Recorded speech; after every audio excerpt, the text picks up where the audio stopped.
नमस्कार दोस्तों, बानसूर क्लासेज में आपका हार्दिक अभिनंदन। मैं ओम प्रकाश गुर्जर राजस्थान से। आज का टॉपिक चलने वाला है अपना राज्य गीत केसरिया बालम, है ना।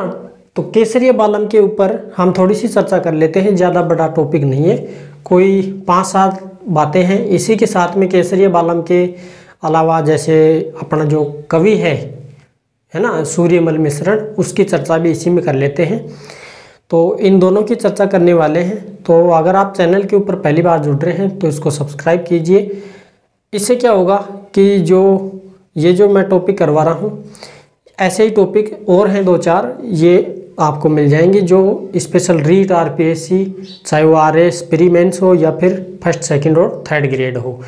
हर प्रकार की परीक्षा, चाहे पुलिस की हो, पटवारी की, एलडीसी, है ना, इस सभी परीक्षाओं में ये पूछ लिए जाते हैं।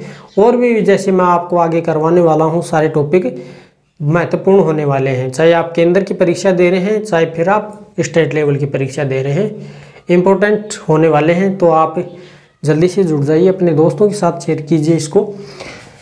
तो चलिए फिर इसको केसरिया बालम को देख लेते हैं। जो केसरिया बालम है, राजस्थान का राजकीय गीत है। बताइए क्या है ये राजकीय गीत। अब ये राजकीय गीत है, ये कौन सी कथा के ऊपर आधारित है? इसको हम बोल सकते हैं ढोला मारू कथा के ऊपर। ढोला मारू कथा के ऊपर आधारित है ना। और ये जो ढोला मारू कथा है, एक प्रकार से लंबी कथा है ना। ऊंट के बारे में ही है ये। ऊंट के ऊपर जाते हैं, जो ढोला है वो जाता है ना। जो मरियन है मारू, ये एक बहुत अच्छी एक रोचक कहानी है। इसके ऊपर इतिहास में चर्चा करेंगे, फिलहाल तो अभी इसको छोड़ देते हैं। देखिए, ये जो केसरिया जो बालम है, ये सर्वाधिक और अंतर्राष्ट्रीय स्तर पर किसके द्वारा गाया गया था? सर्वाधिक की बात करें और अंतर्राष्ट्रीय स्तर पर, अंतर्राष्ट्रीय स्तर पर ये सबसे पहले गाया गया था अलाहा जिला बाई ने। अब कई कंफ्यूज हो जाते हैं कि सबसे पहले मांगी बाई ने गाया था, कई बोलते हैं कि अलाहा जिला बाई ने गाया था। जब मांगी बाई ये राज्य गीत बना था, उसके बाद में मांगी बाई ने गाया था। इससे पहले तो अलाहा जिला बाई प्रचलित थी। अब एक बात बताइए, 1914 जब भारत आज़ाद नहीं हुआ, उससे पहले 1914 में मांगी बाई ने गा दिया था। कब गाया था? गंगा सिंह जो बीकानेर के शासक थे, गंगा सिंह, उसके दरबार में गाया था। प्रथम विश्व युद्ध जब शुरू हो रहा था, तैयारियां चल रही थी, गंगा रिसाला सेना बन गई थी। उस सेना के लिए जो अलाहा जिला बाई है उसने गाया था, है ना, पहली बार गाया था। अब बोलेंगे कि भाई मांगी बाई ने कब गाया था? मांगी बाई ने तब गाया था जब ये राजस्थान का राज्य गीत घोषित हो चुका था। तब मांगी बाई ने उदयपुर में गाया था, है ना। ये कंफ्यूज दिमाग से हटा देना, बिल्कुल हटा देना इसको। तो अंतर्राष्ट्रीय स्तर पर प्रथम बार गाया, प्रथम बार अलाहा जिला बाई ने। अला है, जिला है बाई। अब ये अलाहा जिला बाई है, इसको कुछ इस प्रकार से लिख देते हैं। देखिए, इसने प्रथम बार कहाँ गाया? प्रथम बार गंगा सिंह दरबार में गाया, गंगा सिंह दरबार में। जैसे जो गंगा रिसाला सेना बन रही थी ना उस समय, गंगा रिसाला के जो सैनिक थे उनके लिए गाया था कि भाई आप लौट करके ज़रूर आना अपने देश के लिए। इसलिए गाया था, उनका जो जोश है, जुनून बढ़ाने के लिए। और तो और उनके जो एक माँ की ममता होती है ना, तो अपने घरवालों के लिए, घरवालों की तरफ से भी इस गीत को गाया। प्रथम विश्व युद्ध कब हुआ था? प्रथम विश्व युद्ध हुआ था, प्रथम विश्व युद्ध 1914 को। प्रथम विश्व युद्ध 1914 को शुरू हुआ था। उस समय यानी कि तैयारियां चल रही थी, सेना ऊँटों की जा रही थी उस समय। इसके अलावा प्रथम बार आकाशवाणी पर गाया। प्रथम बार कहाँ गाया? आकाशवाणी पर। आप जो सुनते हैं ना धुन, जो शुरू में जो धुन आती है आकाशवाणी की, ये अलाहा जिला बाई की ही धुन आती है। है ना, आकाशवाणी की। इसके अलावा मैं अब बात बता दूं, अला जिला बाई के ऊपर डाक टिकट भी जारी किया गया।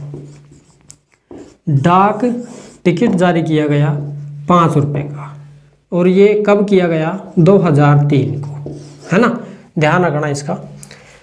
अच्छा, अब आप जो बता रहे हैं कि जो मांगी बाई है उसकी बात मैं अब कर रहा हूँ।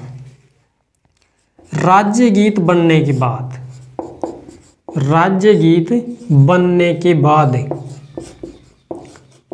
के बाद सर्वप्रथम किसने गाया? सर्वप्रथम किसने गाया? तो सर्वप्रथम गाया था मांगी बाई ने, है ना। ये क्वेश्चन है आपका, ये गाया था मांगी बाई ने। मांड गायिका है, मांड गायन शैली के ऊपर ये आधारित है, मांड गायन पर आधारित मांगी बाई ने गाया। कहाँ गाया? उदयपुर में गाया। हो गया ये कन्फ्यूज दूर। राज्य गीत बनने के बाद सबसे पहले गाया तो किसने गाया? मांगी बाई ने गाया। अलाहा जिला बाई ने, यानी केसरिया बालम को जो गीत है इसको सबसे पहली बार केसरिया बालम गीत को किसने गाया? तो वो हो जाएगा दोस्तों अलाहा जिला बाई ने। अरे मांगी बाई तो बाद की है, अलाहा जिला बाई पहले की है ना।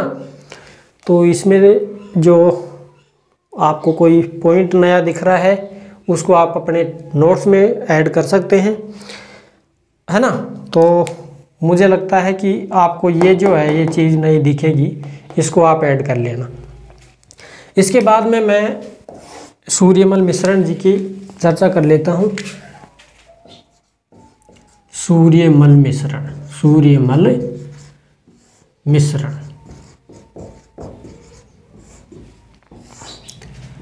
देखिए, जो सूर्यमल मिश्रण है क्या है? अपना राजस्थान का राज्य कवि, ये राज्य कवि है। और राज्य कवि तो है, लेकिन इसके अलावा ये बूंदी का क्या हुआ करता था? बूंदी राम सिंह का दरबारी कवि, बूंदी के राम सिंह का क्या था? ये दरबारी हुआ करता था। इसकी 2 प्रसिद्ध रचनाएं हैं, इसको आपको ध्यान में रखना है। प्रसिद्ध रचना कौन कौन सी हैं? एक तो है वंश भास्कर और दूसरी है वीर सतसई। वंश भास्कर और वीर सतसई है, इनके ऊपर फोकस देना है आपको। ये देखिए, ये दोनों ही मोस्ट हैं, है ना, कोई सी भी पूछी जा सकती है। वंश भास्कर किसकी रचना है, वीर सतसई किसकी रचना है, या फिर निम्न में से सूर्यमल मिश्रण की रचना नहीं है, ऐसे पूछा जा सकता है। अब ऐसे भी हो सकता है। अब इसके ऊपर जो डाक टिकट है, किसके ऊपर? सूर्यमल मिश्रण के ऊपर। डाक टिकट कब जारी किया गया? 1990 को जारी किया गया। 1990 को जारी, जयपुर से जारी हुआ था ये। 1990 को जारी हुआ, और कितने रुपए का? 2 रुपये का। कितने रुपए का हुआ था ये 2 रुपये का डाक टिकट। किसके ऊपर? सूर्यमल मिश्रण के ऊपर। तो ये 2 पॉइंट हैं, एक तो केसरिया बालम और एक सूर्यमल मिश्रण। आशा करता हूँ कि ये दोनों आपको समझ में आ गए होंगे, है ना। ये मोस्ट पॉइंट मैं बता रहा हूँ आपको, तो स्क्रीनशॉट ले लेना और जो नया पॉइंट दिख रहा है उसको नोट कर लेना। फिर आगे बढ़ते हैं 2 पॉइंटों की तरफ।